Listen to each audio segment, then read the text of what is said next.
Right, I'm John, owns Roosters Classic and Customs, just down in South East London. We're just having a little chat about the forthcoming event that we're doing called the Bike Shed Festival, alongside with Herald and Dave here, who owns Campbell Custom Exhausts. Anyone that doesn't know about the Bike Shed Festival, it's a celebration of all sorts of racing, from track day to hill climb, with the Malay Mile guys also running their own section as well, and for getting bikes out on the track that don't usually get that opportunity.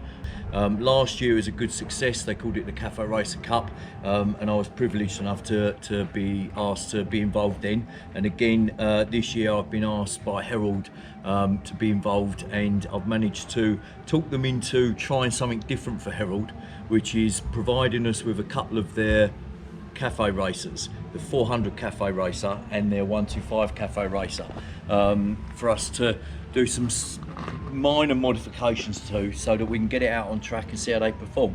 So Dave, if you wanted to just say about what you've previously done and what we thought of the bike.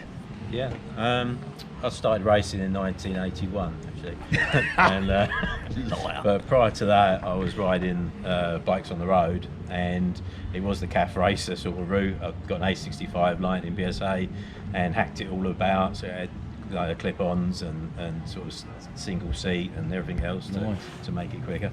But yeah, since then for over 20 years I raced, and through the club level up to international level, done a few World Superbikes, done World Endurance, raced at Macau Grand Prix, and I raced a hell of a lot of different types of bikes, different sizes, from 2 strokes to 4 strokes, 250s up to well, 1,000, over 1,000 probably. So I've got quite a bit of experience in different machines, so it'd be interesting to see how this bike performs down the Liddon. The original bike comes with ABS and bias braking, because they're Euro 5 spec. We did change that for this, purely for safety really. Obviously Dave it sort of guided us quite a lot on what he felt safe riding, and having the front brake operate when you touch the back brake is always a little bit off-putting when you're tearing around screaming the arse off a bike on a track. The other thing, obviously, we chose really sticky tyres, the best road tyres that would fit on this type of bike. We've gone for the Avon Road Runners, which are normal tyres that you can use on the road and fit on your own Herald calf.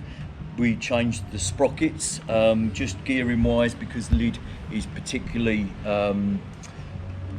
challenging gearing wise on this type of bike, and we did some suspension modifications. Just obviously Dave's got a bit older and put on a bit of weight, so we need to get as much sort of help for him as we can in regard to braking and the front collapsing down. The other thing as well, we've obviously Dave making exhausts now as well. We thought it would be a good opportunity to make some slip-on cans, which are in the process of being done, to meet the decibel rating for lid, and obviously show what can be done. And hopefully, when you watch the next bit of this, it'll be trackside.